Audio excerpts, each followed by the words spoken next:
In a forgotten alley of a city that never quite made it onto any map, there stood an old clock shop. Its brass bell hadn't rung in years, its windows were fogged with time, and yet, every evening at precisely 6:03 p.m., the hands of every clock in the shop moved in perfect unison, chiming a melody no one remembered writing. Nora was a journalism student chasing forgotten stories. The locals whispered about the shop, calling it cursed. Others said the owner, Mr. Thorne, had disappeared into time itself. That was enough for her to start digging. She pushed open the door one rainy Tuesday.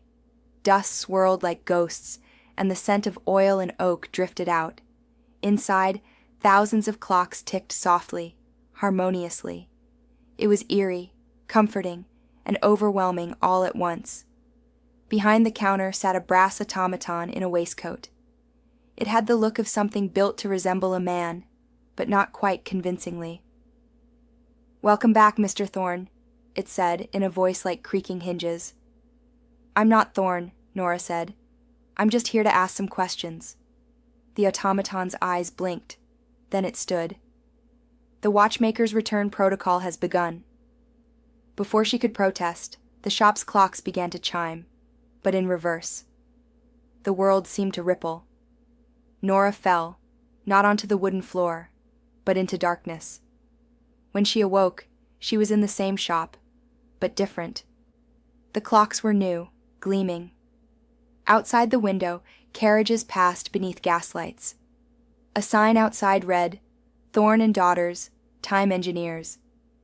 A man stepped in from the back room. He looked just like an older photo she'd seen in a local archive. Elias Thorne, the original owner. "You came through the door," he said.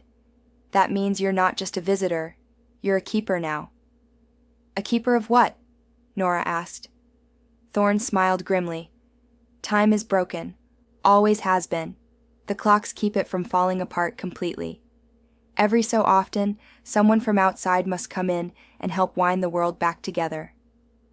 Nora didn't understand. But part of her did. She could feel it in the gears ticking beneath her heartbeat. She had always been obsessed with time, its patterns, its paradoxes. Now she was part of it. She never returned to her old life. Her byline never appeared in the university paper. But at 6:03 p.m. sometimes, in clock shops around the world, people swear they hear an unfamiliar chime, and see, just for a second, a young woman in a newsboy cap, winding time with careful hands.